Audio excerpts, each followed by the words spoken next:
Well, I've had a bit of nostalgia for days gone by this last week because, days gone by, before I moved to Auckland, I used to have a very tranquil and peaceful existence, and I could spend all day just reading the archives of the missionaries and other things. And so for this last week, you see, my once-a-year excursion into the archives of the missionaries, and that's what I've done. I think, as well as reading the missionary journals, I've also, kind of skimmed through one PhD and one master's thesis, as well as also turning to the Waitangi Tribunal's Te Rake report, or the Northern report on treaty settlements, and what else? Anyway, it's been also that the story I want to tell you today might be set in a historical context, and that actually, although it's a story neglected, I think, by contemporary New Zealand scholarship, I think as Christians we should celebrate this story, because it's a story that shows us the power of forgiveness that Christians exercise towards their enemies, that resulted in the blessings that we enjoy today, and that the power of forgiveness, even in the loss of their own lives, allowed a new form of law to take place here in New Zealand, the law of Christ. And that as Christian Māori rejected the traditional practices of justice and utu and such like, as they rejected that, they looked to an ordered rule of Christ expressed amongst all the people of New Zealand. And so that the signing of the treaty in 1840 was as much for Māori as it was for the rule of Europeans here in New Zealand. And I think it's a wonderful story, and it's a story of two Māori men who were shot at Waitangi on the 12th of January 1836, and the decision of their family not to avenge their deaths. Well, so there's a number of parts to the story. It's quite complicated. Well, it's simple in the sense of what happened, but the lead up to it can be a little bit complicated. First of all, we want to talk about the Kawakawa Māori. So as Kawakawa is now famous for its toilets, isn't it? And I've forgotten the name of the guy already, just off the top of my head, but it's lovely to see those toilets. That's the railway town, but it was also a district that was settled by Māori, and Kawakawa Māori was where the relatives of Christian Rangi relocated to. Christian Rangi, he was baptised in 1825 as the first Māori baptised as a convert by the missionaries, and he was baptised at Waitangi. But after his death, he died the next day after his baptism, his family relocated to the Kawakawa area, because he was actually kind of a refugee. His people lived further down the coast towards Whangarei, and because of the tensions between Ngāti Whātua and Ngāpui, that became a no-man's land area and a dangerous place to be. And so many people, for safety, retreated back up into the Bay of Islands with where their wider families were. And many of them were taken in by the chiefs at Kawakawa. So with Christian Rangi's relatives there, who had first-hand experience of the power of the gospel in their family member of Christian Rangi, and the visits from the missionaries, gradually Kawakawa became a centre for Māori Christianity. Further inland at Waimate, where they had a station, there was a growing centre of Christianity there.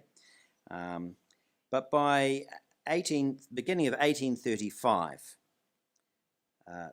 Māori Christianity was flourishing there. They had the previous year, they had established regular visits from the missionaries. They had built a little chapel. But beginning of 1835, they had to build a bigger chapel for the number of people that are coming. And it seems that their leader was a chief called Noah, and the tribe was the Ngāti Manu tribe.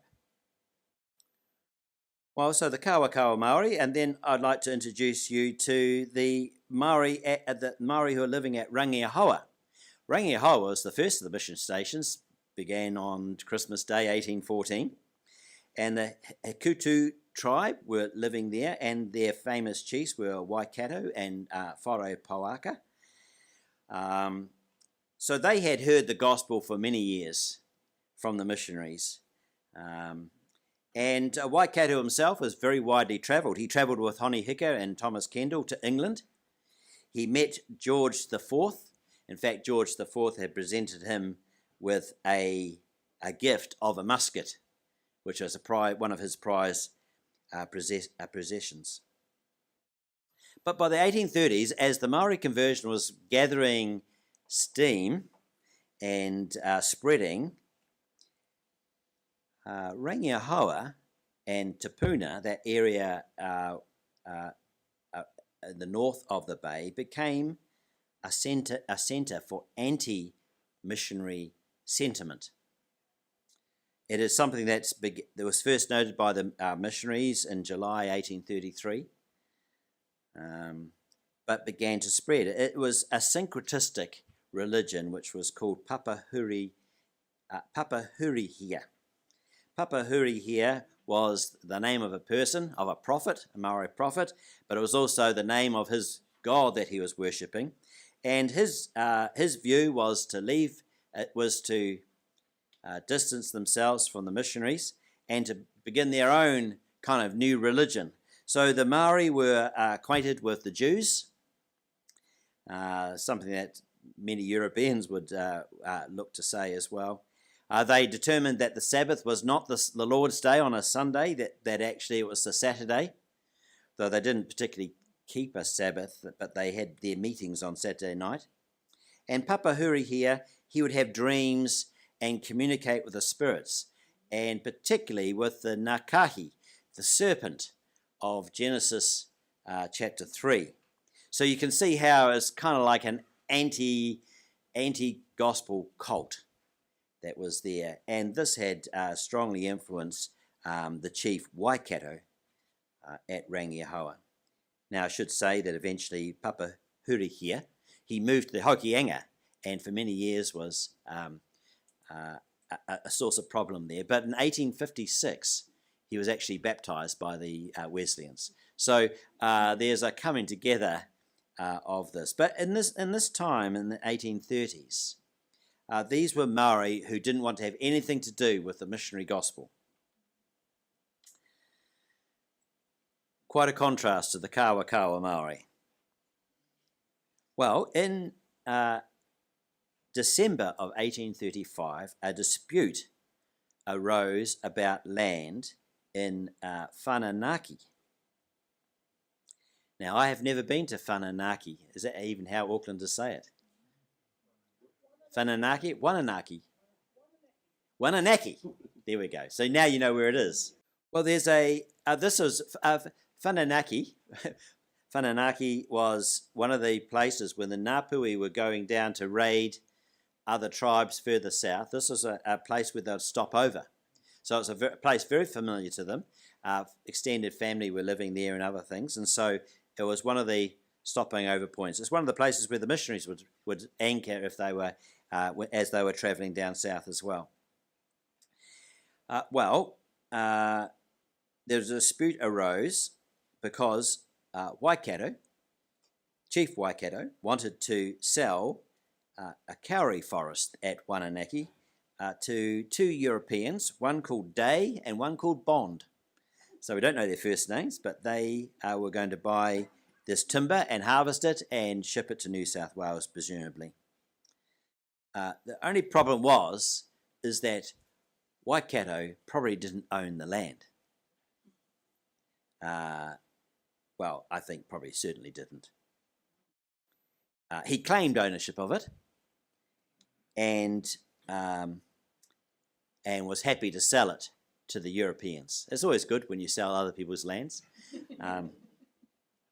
It's just that when the real owners found out, and these were the ones who had relocated because of the war and the tensions with Ngāti Whātua, had relocated to the Kawakawa. And they said, hang on, that's our land.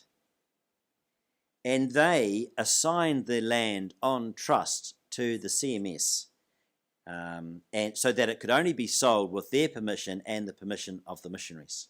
Henry Williams signs the deed, and he sends it to James Busby, who was the British resident. He sends the deed to James Busby. Well, James Busby had arrived in New Zealand in May of 1833. So at this stage, December 1835, he had been there a couple of years, and he was the official British resident in the Bay of Islands. There was actually two residents. One was a resident in the Hokianga, and one in the Bay of Islands. One was I think he was a Scotsman, MacDonald, yeah. They both didn't get on with one another. And actually Busby had a rocky relationship with the missionaries as well. He had his own ideas. There was a sudden influx of alcohol that was ravaging the Māori communities, and in the Hokianga they banned a trade in alcohol with agreement with the local Māori, and so it was a dry area. And the missionaries were very much wanting to do that in the Bay of Islands. Busby said, no, you can't do that. We couldn't possibly do that. That would infringe on people's rights. And so there we go, he's a libertarian. But in January of 1834, Busby had gathered chiefs together because there was a problem of ships built in New Zealand sailing into Sydney and being confiscated because they didn't have a flag, a maritime flag. So they were counted as pirates.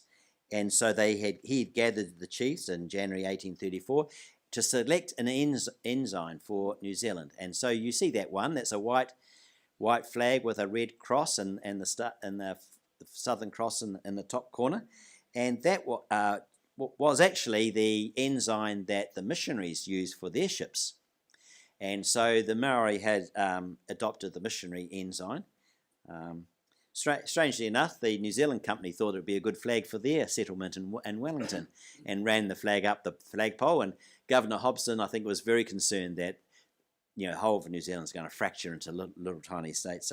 So the flag has an interesting history. Today it's often associated with Maori sovereignty, isn't it? Well, he had only been little over 1 year settled in New Zealand. He was living at Waitangi, and Busby House is the house that's there on the treaty grounds now. It's now been restored. And but in the 1st of May 1834, Busby's house at Waitangi was attacked by a group of Māori at night. The day before, his wife had just given birth to their first child. And so you can imagine how vulnerable he feels when there's people moving outside his place at night, and he comes to the door of his house and a musket shot is fired off and hits right beside his head on the door frame, yeah, and a splinter of wood came and cut him. So he became, but from moving his head, he became very close to death. No, sorry, that's another reference.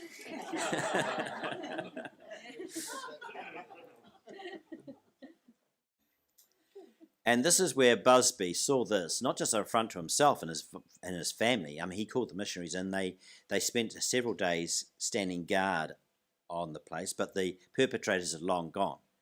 And he gathered the chiefs together to say, this can't be done, because this is an affront not just to me, but to the British government for whom I represent. This is a violation of an insult to the British government, and what are you going to do about it? And he wanted the chiefs to find out who had done it, and he wanted them hung. And the missionaries talked him down a little and said, I don't think that's going to happen. You're not being killed or anything like that. So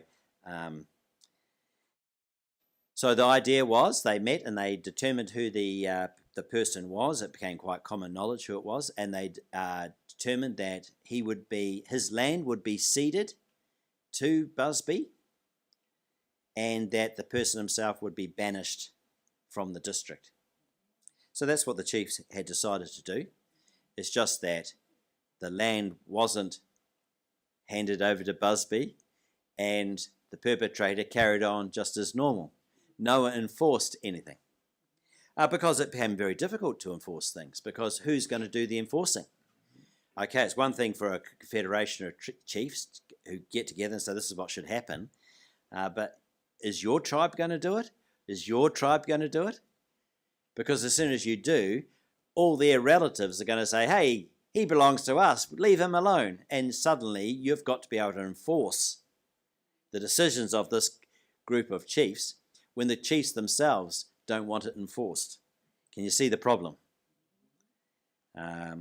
Which is what happened later in the year. In 28th of October 1835, the Whakaputanga, the Declaration of Independence, was done on a similar basis.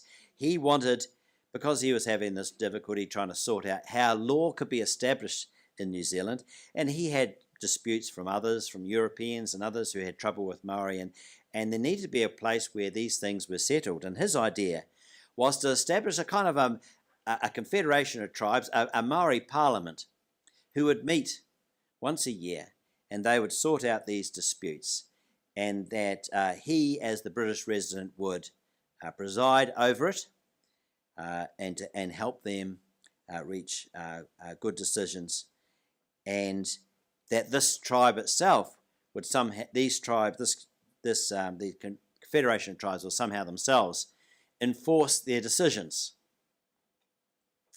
So I've got a little timeline in the newsletter. This is where I'm trying to, so you can keep track of things. October 1835, we have the Declaration of Independence signed by the chiefs of Waitangi. But then in 12th of January, we have this terrible incident at Waitangi where 2 Kawakawa Māori Christians are shot. Because Waikato, in disputing and finding that Henry Williams had interfered with his deal, because Henry Williams wrote to the Europeans and say, I think you'll find that that land's not actually for sale. And these Europeans weren't very happy. They went and talked to Waikato. Waikato wasn't happy.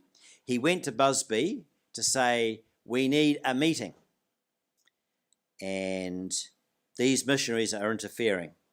Busby wasn't at home at the time. In fact, Busby was down the coast trying to investigate who the true owners were. He went and talked to the locals living there and realising that they were actually connected with Kawakawa. And if Waikato had any claim on that land, it was actually very distant, many generations before. But while he was away, Waikato turned up at Waitangi, at his house, and waited all day for him, but finally had to relent, left a letter for him to read, and left the gun, which he had got from George the IV there as well, just to show he means business on this matter. Well, Busby calls a meeting to sort out the dispute. He invites Waikato and the Hikutu people from the Tupuna, Rangiahoa area, and he invites Noah and his Ngāti Manu people from the Kawakawa to come to Waitangi. Well, the 150 or so from Kawakawa came up, men, women and children, and they came unarmed. Now, this is highly unusual. You didn't go anywhere in the Bay of Islands without protection. But such was their confidence in Busby and their commitment to a new way of life that they had come unarmed to Waitangi. Now Waikato, he came with 30 or 40 of his men, left their women and children behind, and he came very early in the morning. They arrived very early for the meeting, and they stayed there all day. And they were reluctant to move from the far side of the house where they were. Busby was wanting them to move further into the front part of the house. But they were very reluctant to budge. And the reason is because they'd hidden their muskets in bushes off to one side. And so they came unarmed. Well, Waikato was asked to speak first to state his case. What is your claim to the land? That's what Busby wanted to establish, but Waikato instead talked about the way that the missionaries, their job is to simply teach and preach the gospel. It's not to be interfering in land sales and other things. Well, I wonder where Waikato got that idea from. Well, it's from the European traders, isn't it? So behind here, this isn't a Maori dispute being sorted out in Maori ways. Behind here is the Europeans lobbying different Maori groups. Now, the Kawa Maori were working with Henry Williams, but behind the scenes, these land traders were working with Waikato and saying he has no business to be doing that. You know, you can imagine Americans talking about separation of church and state and such like. And so he didn't actually address the point at hand. And I think Busby had to remind him to say, you haven't answered the question, what is your claim to the land? That's when an old chief got up and he stepped forward and said, who is your ancestor? Because this is what the nub of the problem. He had a very tenuous claim, apart from being a powerful chief who thought he owned the place, and a contempt for these Christian missionary Maori, he had no other claim, the fact that he just wanted to be able to sell it. So as this old chief stepped forward, he was shoved back. Whereupon also the Rangihawa Maori, before waiting for any retaliation or anything like that, went to their guns and got them open-fired on the men, women and children who had gathered there at Waitangi. Well, 2 were killed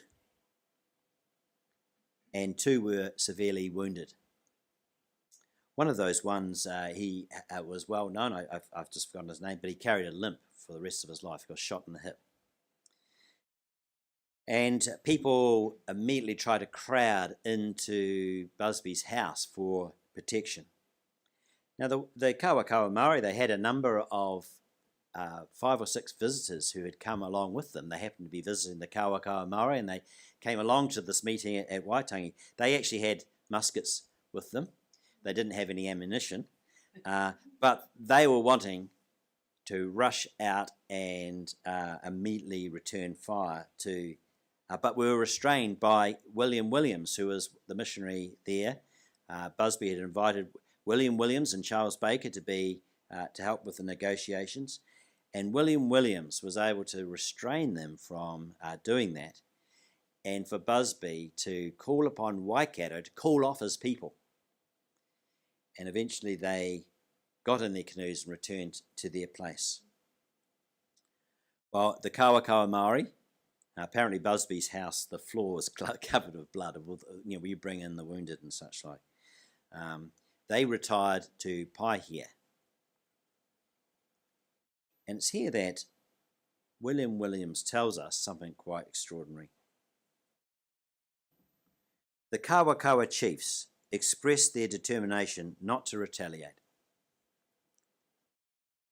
though by their numbers they could easily have overpowered their opponents.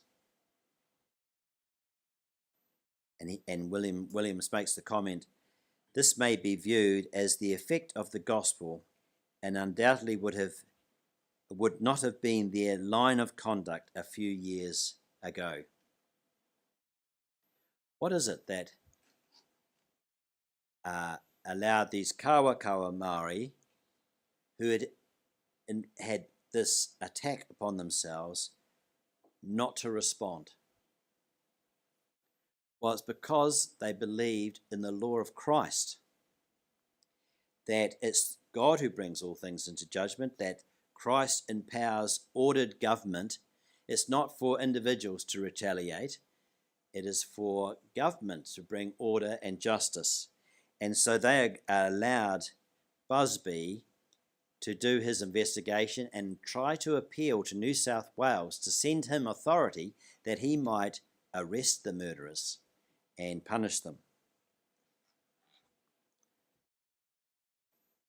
Other Māori who are more traditional in their view, they said, well, these Kawakawa Māori, they were weak. They must have said some provocative words. If they just sat still and didn't provoke, they would have been fine, which is the typical way you do to, you blame that's the gaslighting thing, isn't it? Where you blame the people for, us protesters, we wouldn't be violent if you'd all just behaved yourself and did as we agree. And yeah, anyway, so I find it interesting that is their Christian motivation that meant that the Kawakawa Māori refused to avenge themselves.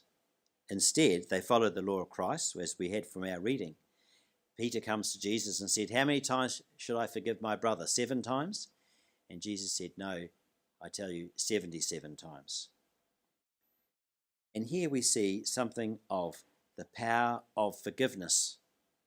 It looks like weakness. And in fact, by not retaliating, they're signaling to every other tribe around that they are weak and will not retaliate and are open for them to attack them. In fact, they also realised that Busby was open to attack too, because he is exposing the fact that he was weak. And so the Kawakawa Māori agreed that they would stand with Busby and protect him and against possible attack that they would have. But it's through the power of forgiveness that ultimately unity came to Māori, because to have retaliated would have led to a civil war in the whole of the Bay of Islands, something that happened a matter of a couple of years later in 1837. But the Waitangi Tribunal, in reviewing this incident, and they wrote in the Te Rake report their sentence is this: remarkably, they, the Kawakawa Māori, agreed to leave any action up to Busby. So that's the only comment they make on the motivation of Kawakawa Māori. Remarkably, they agreed to leave any action up to Busby. But you see, it's a failure to recognise actually the commitment to peace and forgiveness of these Christian Māori, who, even though 2 of their members are dead and 2 severely wounded, are looking for the rule of law. They recognise, the Kawakawa Māori recognised that the sanctity of Waitangi had been destroyed by this action. And they refused to go to Waitangi again as a place of meeting because of that. They had trusted the protection of Busby, and he hadn't delivered it.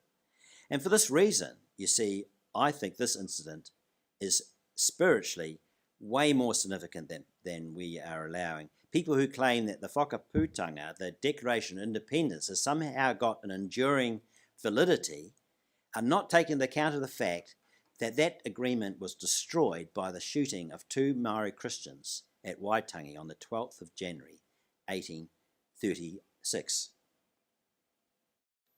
There is a need for the rule of law if New Zealand wasn't going to descend into complete chaos. As Māori became Christians, they could not be allowed to remain unprotected from pagan Māori, and not simply pagan Māori, but anti-Christian Māori who are following the papahuri here. It was actually only a year later that two Wesleyan Māori Christians went to a village to preach the gospel. It was a village aligned with Waikato, who also followed the papahuri here, their chief did, and as they approached, they were shot. And on this occasion, Wakanini from the Hokianga, he came and brought retribution in the old way. But you can see that by 1840, there was a need for a treaty, not simply so that the British could control their Europeans. There was a need for a treaty in order to protect Christian Māori and for Māori themselves to be able to be governed in an ordered way.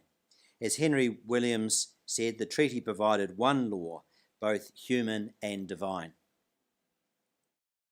And I don't know whether you think it's too provocative to say the Treaty of Waitangi was planted in the soil of Waitangi that had been soaked in the blood of Christian Māori martyrs.